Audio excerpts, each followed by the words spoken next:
What's up, guys? Rick here with your preview for this week's American Express. It's a very unique event. There's 3 rounds, then a cut. They're playing across 3 different golf courses, and it has a half-decent field. So we're going to talk through all of that in just 1 second. But this is the weekly reminder.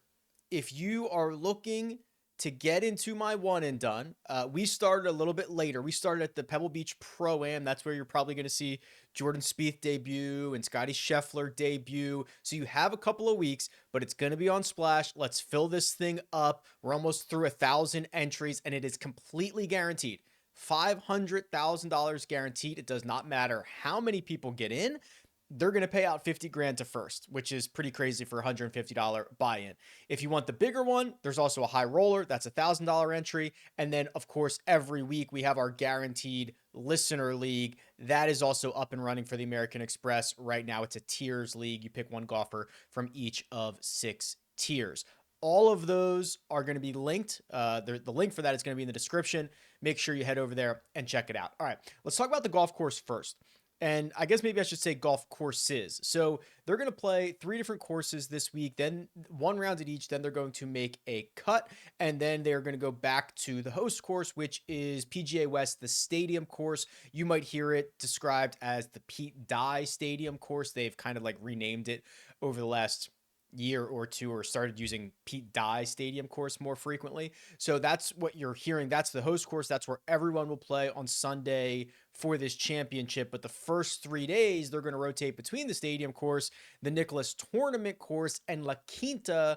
And all of those play a little bit differently. But for the sake of the shot link information that we have, that only comes from the stadium course. And I think because they're going to play half the rounds there, is the most important one to focus on. Now, there's a lot of things happening here. I'm just going to tell you right out of the gate, this is a pretty chaotic event.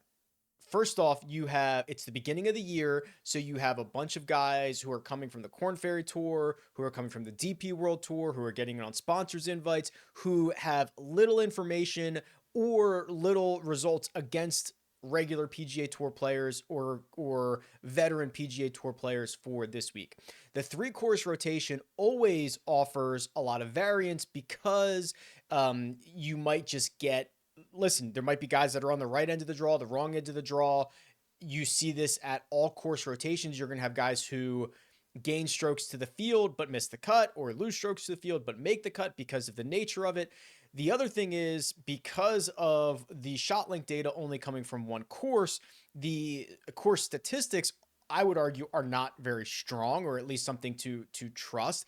And then, of course, the style of golf that generally gets played here, which is just birdies on birdies on birdies, everybody in the world can do that. And it doesn't really do a great job of separating the best players from everybody else, which is probably why you've kind of seen 2 types of winners over the years here. You've seen the studs, Jon Rahm, for example, or you have seen 250 to 1 shots like Nick Dunlap, or Nick Taylor won this event, right? Or at least played well in it. I mean, you've seen some really long shot winners, or the stars. It kind of is fairly chaotic. And then, if that wasn't enough, there was a renovation done, or maybe you'd call it a restoration done, to the stadium course. And I tried to get some good Google imagery of this.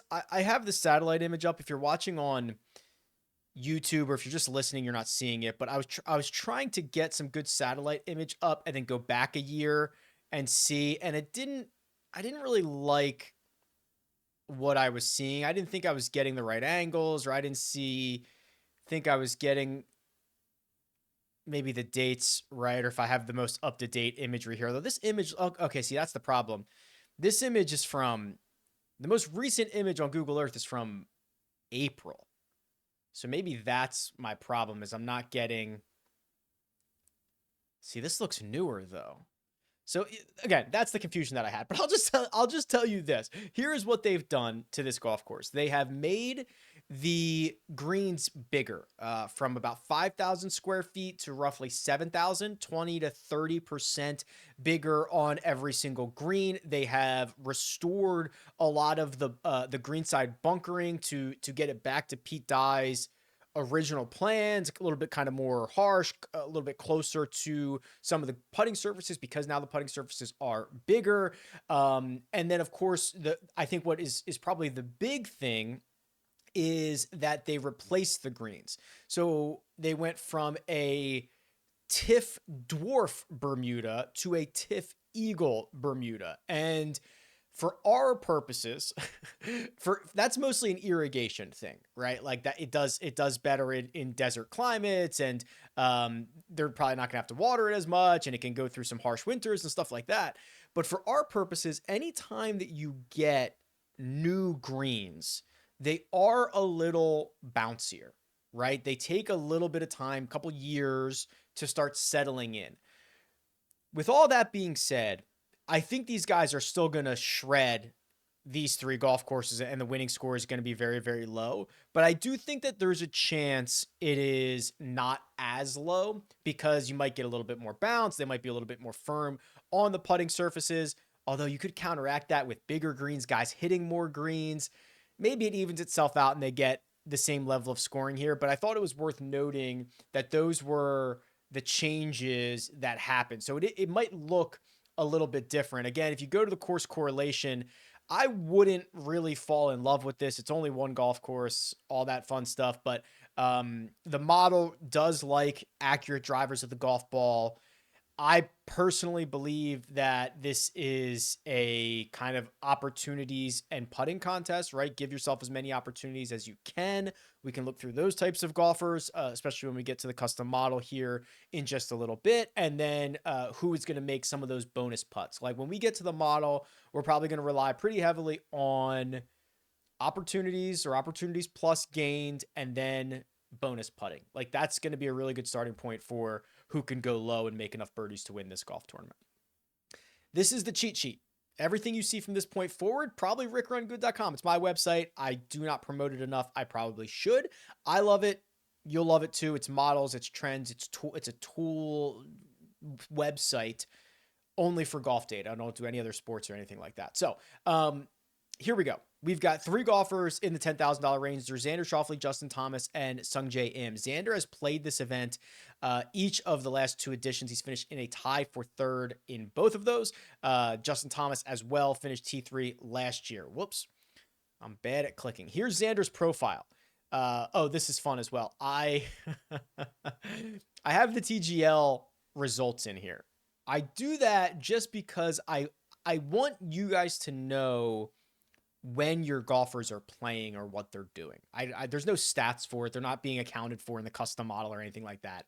But I want you to know that they did play somewhere. And you'll see I do this with like President's Cup, and I'll do it with, stuff like that. So that's what you're seeing there from Xander. This is the first time I've seen it in action. That's pretty funny. So Xander did not play particularly well at the Century. Didn't play particularly well at the Zozo Championship. Those are the last two times that we saw him in individual stroke play events. I still believe that the floor for him is incredibly high. Now, and with the guaranteed 3 rounds. It's not going to be guaranteed 4 rounds, but it's going to be guaranteed 3 rounds. If you do look at his results from the Century, it was a really rough start, and then he played very Xander-esque over the last 2 rounds. So I have no problems if you want to go and run out Xander here as much as possible. He's putted great here. These 2 trips, 2024 and 2023, he had a 6-year break. He did play this in 2016 and 2017, but I'm not too worried about those. These are such just dead on Xander profiles. Pick up 12 and a half strokes to the field, do it across the board. If you showed me these profiles and didn't have a name attached to it, I would have 100% said that is Xander Schauffele's profile. Here's Justin Thomas. And I'm a big bull on JT, right? Guys that I'm pretty bullish on in 2025 include Colin Morikawa, Justin Thomas, Max Homa, Nick Taylor. Right? I was pretty high on him in my top 50 rankings. That is off to a good start. Congratulations to Nick Taylor. The Century was pretty ugly.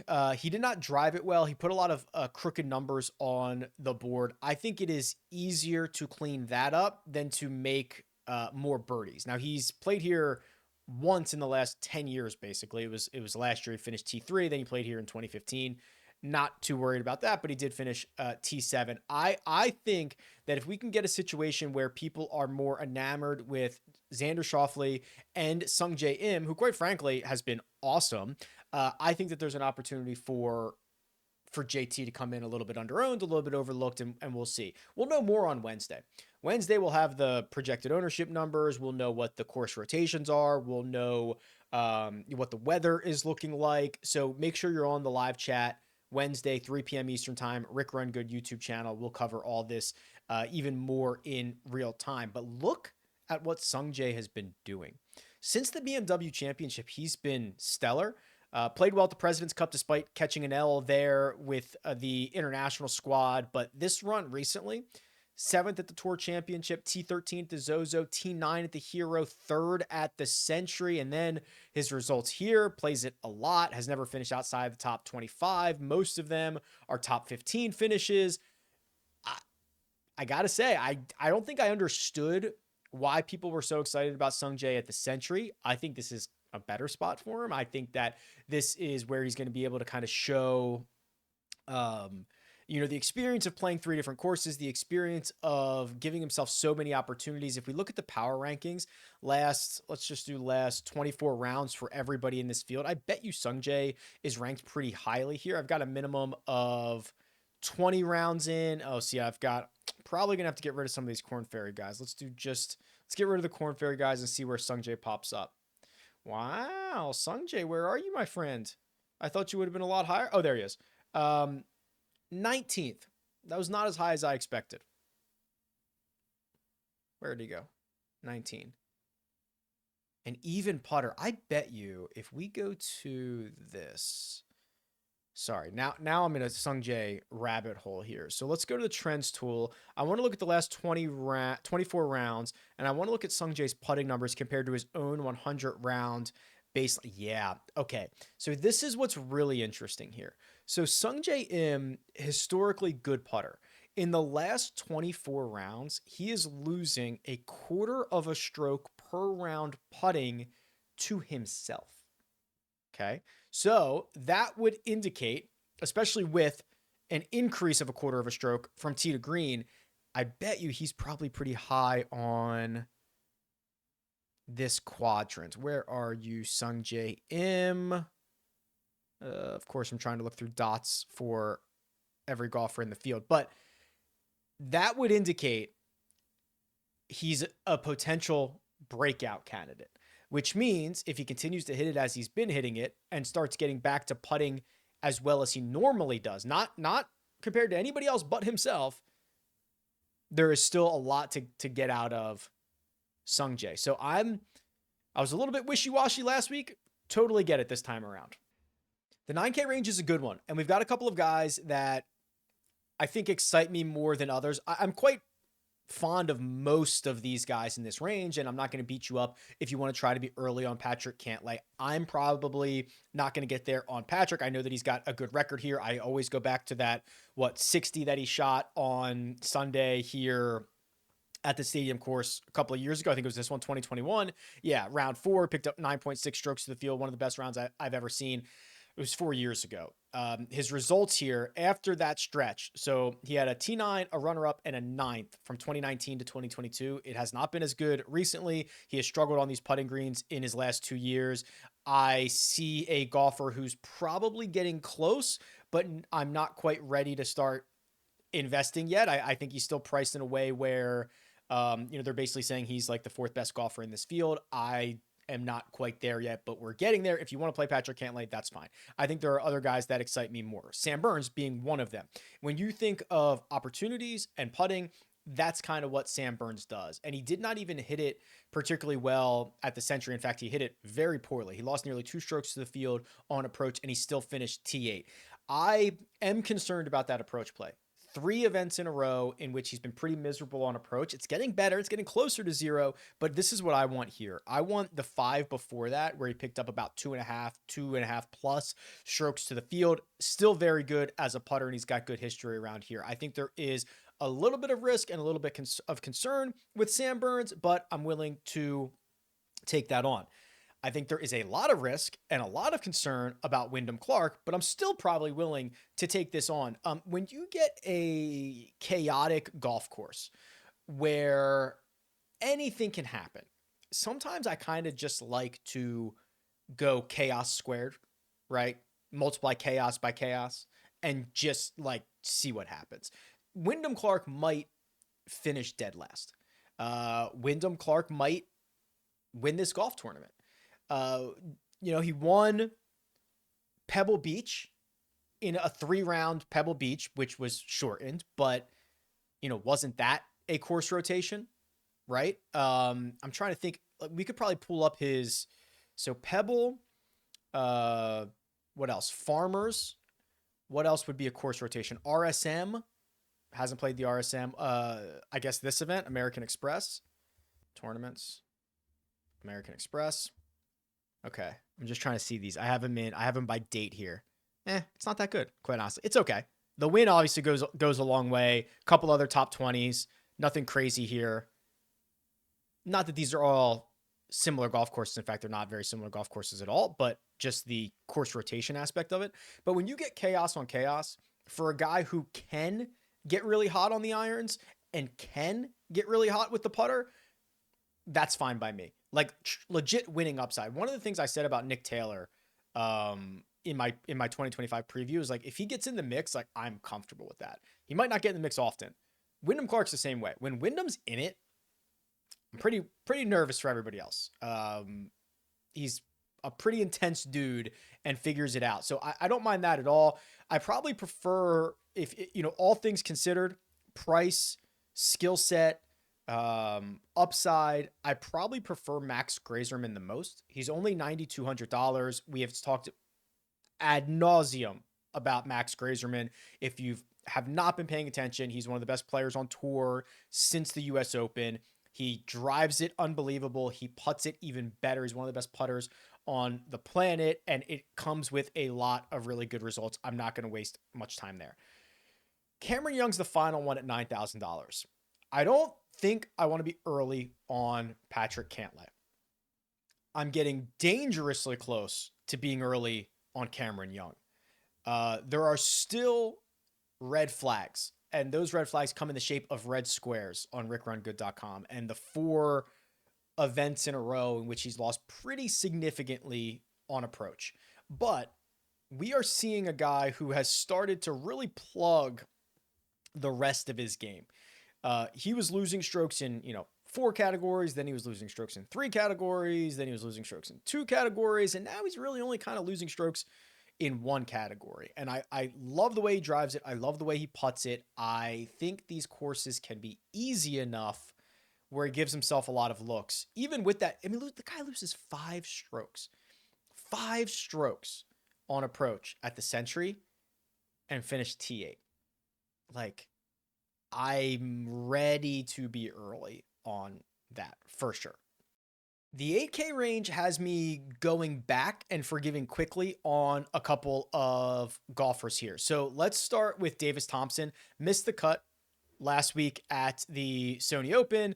It was pretty ugly. It wasn't the greatest thing in the world, but he played a little bit better at the Century. I've talked a lot about him as well.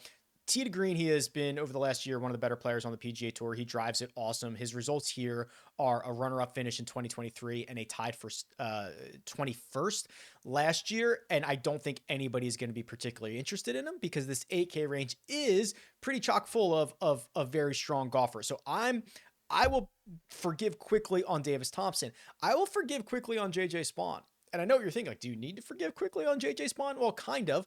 The guy gains 8 strokes on approach, awesome week at the Sony, and doesn't even get himself into the playoff because he kind of vomits all over himself coming down the stretch, makes a couple questionable decisions, hits a couple of weak shots, and boom, that's all she wrote.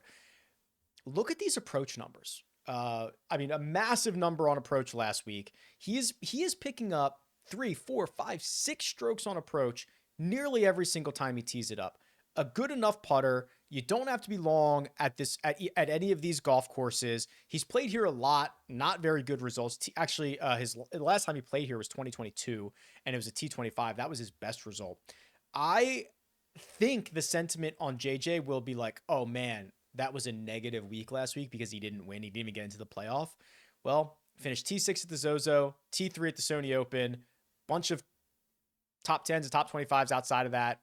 Advanced metrics. Like if I told you JJ Spawn finished T3 last Monday at the Sony, you would have signed up for that in a heartbeat. So those are the two that I'm willing to go to kind of forgive quickly on.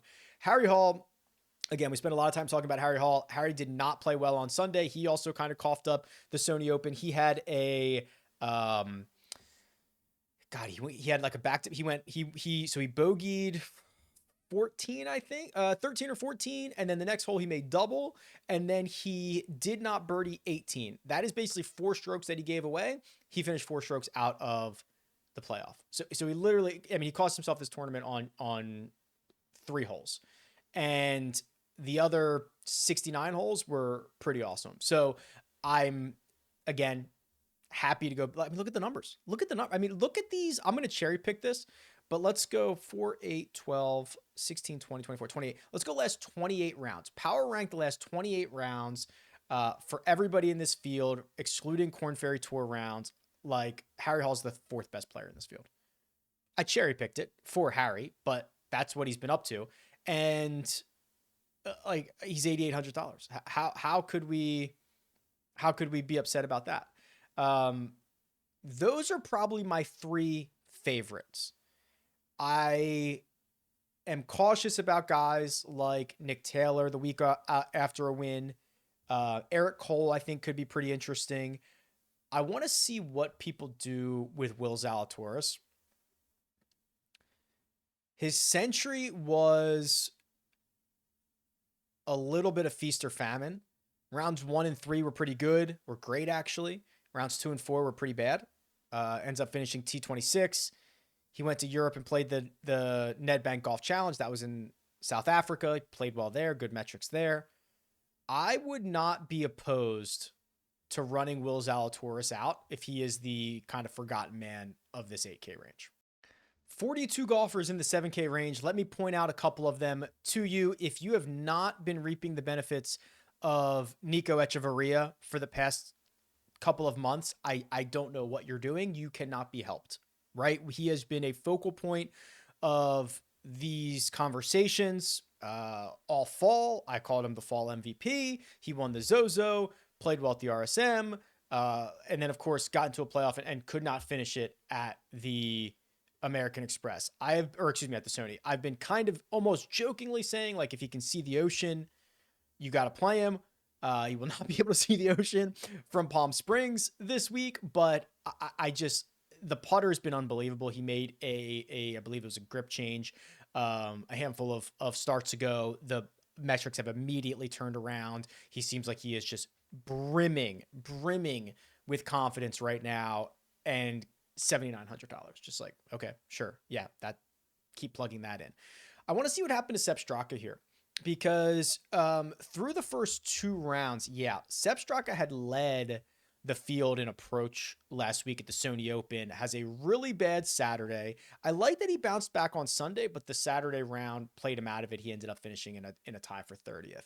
I now look back at his last 3 and I see, okay, T9 at the Hero, it's okay. T15 at the Century, that's pretty good. And then 3 good rounds at the Sony out of 4. I'm still very much interested in Sepp Straka. $7,600 this week. He was $8,000 last week, so you get a little bit of a discount there. I am not a huge Keith Mitchell guy. I think that he is immensely overvalued in most fantasy situations. He is more popular than he should be, but I think this is a pretty good spot to try to run him out. He has played well at this event. T9 last year, T22 in 2023.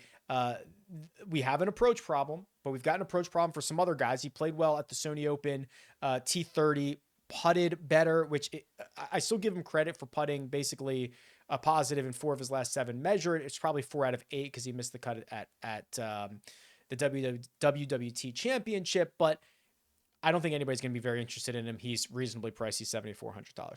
Jesper Svensson. Adam Svensson. Tough for Adam Svensson. He's probably not even the best Adam in most fields, and he's probably not even the best Svensson in most fields, because we've got Jesper, which is actually, it's probably Jesper. He is from Sweden, and I look at his DP World Tour results, and you can see last year he finished runner-up at the Czech Masters. That was in August. Then he backed it up with a 5th place finish at the British Masters. That's a stacked field. Played well in the fall, and then now he's he's over here on the PGA Tour. I believe he was one of the guys from the DP World Tour, the 10, that got his card. Lost 4 strokes on approach last week, which is definitely within his range of outcomes, but the start before that in South Africa, he picked up 2.2. He picked up 4.8 in France. He is capable of flushing it, and then he's a very, very good putter, and he drives it well. I'm interested to see how he handles this event. It'll be the first time he plays it, and I do not think anybody is going to be very excited to play him or even really know what's going on. Michael Thorbjornsson we'll keep an eye on. He withdrew about an hour before the start of the Sony Open. I know a couple people got stuck with him in some lineups and such. And I honestly probably would have too if they weren't playing in Hawaii, because they start, they're a couple hours behind, and I probably would not have noticed it. Jackson Suber. So he is on a pretty decent run right now. He has made 6 cuts in a row going back to the Korn Ferry Tour. He finished the Korn Ferry Tour season at their championship with a T9, and then look at what he did at the Sony last week. He picked up 6 strokes on approach and 4.5 putting. I am asking for opportunities and putters. And Jackson Suber, $7,000. Yes, that would be both of those things checked off if we can get a very similar performance to what we got last week. For the 6K range here, I'll point out just a couple of guys, but what I'm going to do is I'm going to flip this around, and we're going to kind of just look at this from a different perspective. So just pointing it out, Frankie Sappin, I believe he had 3 great rounds last week, played himself out of it on, I want to say, maybe it was Saturday. Sorry. Lost strokes on Thursday, but only lost 1. That's not a big deal. Lost 4.2 on Saturday. Other than that, 2 really good rounds. He's got to get comfortable. He's got to get comfortable a little bit. I'm going to change this to last 36 rounds, stroke skinned approach, and then we're going to look for guys that are both approach and putters. Brian Campbell pops up first, but based on his numbers, I imagine I probably only have like 4 rounds on him. Yeah, I do. So I've got 1 round on him. He withdrew after 1 round of the Sony Open, but he had picked up 1.8 strokes on approach and a half a stroke putting. I don't know why he withdrew. Potential injury, so probably not something I'm super interested in. Antoine Rosner would be, no, not a very good player. Ches Reavie would be next. Oh boy, I don't think we can play Reavie, can we? Let's see. Ches, oh boy. Yeah. Might have to pass. Loves desert golf though, doesn't he? Yeah, we're gonna pass on Ches. Okay, let's see. Let's continue on. Kuchar, another top 25 last week, wasn't it? Approach, putting. Actually, in his last 36, he's gaining throughout his bag, and he has not been very long, but he's been accurate off the tee, and that is like the perfect combination. So we're getting a run of good starts, or good situations for Matt Kuchar. Braden Thornberry's here. He was on the Korn Ferry, so I doubt I've got a ton. Yeah, okay. So 2 rounds at the Sony, positive on approach, positive with the putter, still lost from tee to green, had a good Korn Ferry year, but that's probably not super realistic for this week. Lipsky played much better last week, did fade late though, because he was in the mix at one point, then ended up finishing T45. I'm just trying to see what else I might have or what I might be missing. You do see some of these guys who have an L in the first column for recent form. Some of these guys played on the DP World Tour, the Team Cup. It's like their, I don't know, President's Cup, I guess. It's Great Britain and Ireland versus continental Europe. So you see some of these guys like Matteo Monacera played that. Francesco Molinari played that. If you're looking at some of these metrics here. I want to see what the model has to say. Let's go to the custom model, RickRunGood.com. I've got this very zoomed in for us. Let's do, before I forget anything else, I'm going to do opportunities gained for 20. I'm going to do bonus putting for 20. Okay. Now I've got to go do like a weighted strokes gained because a lot of these guys are from different tours or from the Corn Ferry or whatever. So we're going to put 30 on weighted strokes gained total for the last 36 rounds. Okay. So now we've got 30 left. What else do we want to do? Off the tee, I don't really care that much. Course types, we could do easy courses. We could do a little bit of course history, but again, I guess just let's do that. Let's do 15 on PGA West, even though it's only going to be half the rounds. And then let's do easy courses for 15. Our number one golfer is, yeah, no surprise, Xander Schauffele. Sam Burns is 2. Ben Griffin is 3. Let's get a deeper dive on Ben Griffin. I think he modeled well. Oh, was it last week or the week before? All right, finished T45 at the Sony. It was fine. Nothing to write home about. Gains from tee to green. That's actually pretty good. It's actually a decent profile. Just absolutely within his range of outcomes, right? Like his stat profiles are very, very similar. He might lose 2 strokes. He might gain 2. The tee to green play is going to be pretty strong. Very, very similar stat profile to what we always see. Finished T9 here last year. That's probably why he gets a boost on that. Let's call it like, I'm going to favorite him just so that I have it handy, but let's call that like a 7 out of 10. Sung Jae is 4. Justin Thomas is 5. Eric Cole is 6. And Cam Davis is 7. I get the Eric Cole stuff. Let's see the Cameron Davis stuff. Well, he's got the 3rd place finish here in 2021. Has some good strokes gain metrics before that. Missed his last 2 cuts, though. His easy courses probably goes far, like Rocket Mortgage, for example, gets the win there. Yeah, that doesn't excite me that much. Cantlay is 8th. Grazerman is 9th. JJ Spawn is 10. Davis Thompson's 11. Yeah, okay, sure.